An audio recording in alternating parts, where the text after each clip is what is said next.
हाँ माँ। हाँ माँ। माँ सपना। हाँ माँ। कौन करजु? माँ मु पाठ पढ़ुଥିଲି। से बही पत्र छाड़। ना माँ। नहीं बही पत्र छाड़। कौन पे माँ? कौन पे? हाँ। आसंता लग्न रे तो बाहागर हबो। ना माँ मु जमा बाहाबिनी। अरे सुनु मु का सहित कहूजी आरो सहित से माधव बाबू को पुओ सागर सहित तो बाहागर हबो। ना माँ मु बाहाबिनी मु कम बयस हेछि मु एते कम बयस मु जमा बाहाबिनी। तो बस ना तू बस तू जानी जो से माने बड़ लोक ना माँ बड़ लोक हेले मु जमा बाहाबिनी मते एबे 13 वर्ष होइछि। आम पाखरे कोन अछि जे आमे तो गरीब लोक मु तोता खाइबा को भी दुई मुठा दुई उड़ी देई पारुनी। ता सत्य मते मु जमा बाहाबिनी माँ मते कम बयस होइछि कम बयस रे बाहाले मु रगिया हेइ जिबी।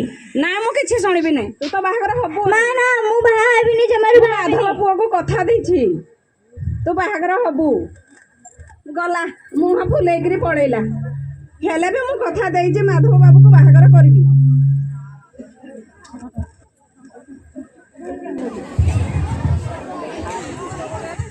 कोडे जाउ छ माने हम संगरे सपनार बाहागर सेति पय हमें भोजी खाइबा को जाउजु। कोउठ की मंदिर को।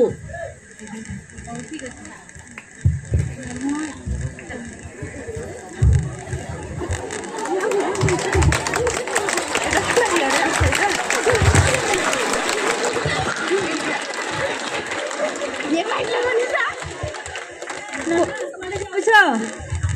मु माधव बाबू पुओ बाहागर को जाउजी बाहागर करबा लागि। कोउठी मंदिर। मंदिर को जाउ छ? हाँ। जानि न की मंदिर तमे जानि न की झियो को 18 वर्ष आउ पुओ को 21 वर्ष नहले बाहागर करा जाई पारिबनी बोली ना तमे जदी बाहागर करिवो ताहाले तमे थाना रे जेगी हाथ कड़ी पिंदी के थाना रे जेगी रहिबो जानि पारु न की तमे? ना मु जाई नथली मोर हाथ गोडी पिन्हिबार नै कि थाना को जिबार नै मु मो जाउ बाट बाट आसली बाट जाउछि लो मा।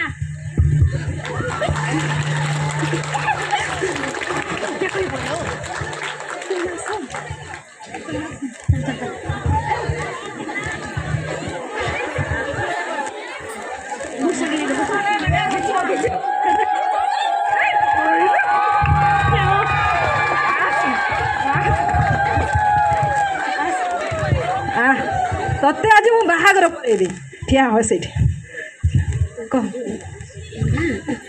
बापा बापा मते बहुत जोरे भोक कलानी मु खाइबी। रह रह टिके समय अपेक्षा कर बाहागरटा आग हेई जाऊ तापर खाइबू कौन खाली खाइबी खाइबी हेई लागुछु। रह मु से ब्राह्मण को फोन करे कुआडे गला 10 टारे आसीबी कहितला कुआडे आज तार देखा दर्शन नै रह मु फोन टिके करे। बापा बापा मते भोक कलानी अपेक्षा कर टिके बाहागर हेई जाऊ।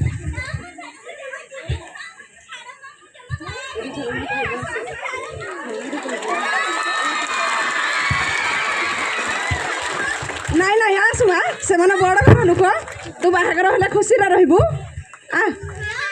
ସନ୍ଧ୍ୟା ନମସ୍କାର। ହ୍ୟାଲୋ କେତେବେଳେ ନନା ଆସିବେ ଯେ? ନନା ତ 10ଟାରେ କହିଥିଲେ କୁଆଡ଼େ ଗଲେ କିଏ ଜାଣି। ଶୀଘ୍ର ଫୋନ୍ କର ସେ ଆସିବେ। ହଁ ମୁଁ ଫୋନ୍ କରୁଛି ଶୀଘ୍ର ଫୋନ୍ କର। कोन पई आसी जाओ? ଆଜି ଆମ ପୁଅ ଝିଅର ବାହାଘର ଅଛି। बाहागर हबोनी की तमरा को साई भी आसीबेनी କ'ଣ ପାଇଁ? तमे कोन जानि न की ତମେ କ'ଣ ଜାଣିନ କି ଛୋଟ ବେଳୁ ଝିଅର ବାହାଘର କଲେ ଛୋଟ ଝିଅ ରୋଗାକ୍ରାନ୍ତ ହେଇପାରେ ଆଉ ସରକାରଙ୍କ ନିୟମ ଅନୁସାରେ ପୁଅକୁ 21 ବର୍ଷ ଝିଅକୁ 18 ବର୍ଷ ହେଲେ ଯାଇକି ବିବାହ କରିବାକୁ ପଡ଼ିବ। ଆଉ ସରକାର ବିରୁଦ୍ଧରେ ଯଦି ଯିବ ତାହେଲେ ଜେଲ ଦଣ୍ଡ ଭୋଗିବାକୁ ପଡ଼ିବ ଆଉ ଜରିମାନା ଦେବାକୁ ପଡ଼ିବ। ତମେ ଜାଣିନ କି ସ୍ୱପ୍ନାର ମା?